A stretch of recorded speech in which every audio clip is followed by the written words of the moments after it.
there. Now, millions of Syrians have fled their country since the conflict there began, many to neighbouring countries like Jordan. The King of Jordan has appealed to the international community for millions of dollars to help accommodate them. So what impact is 500,000 Syrian refugees having on the kingdom's economy? Leana Hosea went there to find out. Syrian refugees are not all living in refugee camps. It's thought that a third of them are living and working in towns and cities across Jordan, like in this restaurant, where a quarter of the staff are now Syrian. Jordanians have largely welcomed the hundreds of thousands of Syrian refugees, but it has caused some friction in a country already suffering from rising prices and 14% unemployment.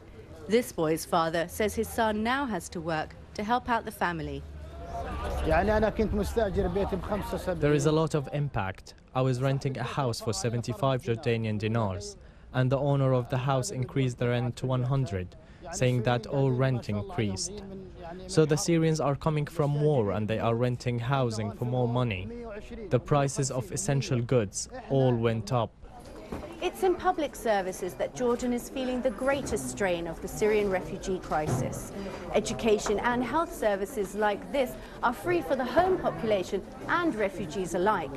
Public services were already in need of more investment and expansion to deal with Jordanians, and now they're having to look after hundreds of thousands of needy refugees. So we faced ourselves in the second year and in the third year facing a lot of problem with vaccines, with the staff. Already we have in the Ministry of Health of Jordan, we have a shortage of health staff. You know that Jordanians sometimes come to the hospitals seeking services, and they found themselves that they have on a long line waiting for services. But the economist Yusuf Mansour says the Syrian refugees have saved the Jordanian economy, which would otherwise have gone into negative growth, and says the government is making money from the crisis. We've had more aid in the last year than we ever had, close to $5 billion. Since the population increased, all you had to do was sell more food, more supplies. The housing sector, which was almost dead, has been revived because of the refugees. Investment spending has increased. There's 500 companies in the last year alone that registered in Jordan that were owned by Syrians. There was a lot of investment.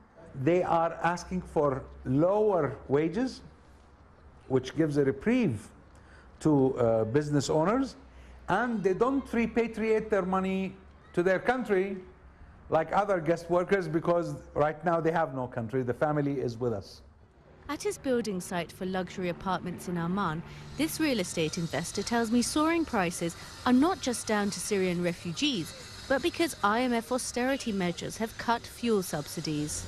This year will witness a remarkable increase in the price of apartments, because we'll start to see the impact of hikes in the price of electricity, because the majority of construction material comes from factories that rely on electricity. Jordan is facing difficult challenges dealing with a rapid expansion of its population from Syria and adhering to austerity measures. But if Jordan can utilize the aid money it's getting and capitalize on skilled Syrian labor, there may yet be a silver lining for the Jordanian economy. Leana Hosea reporting from Jordan.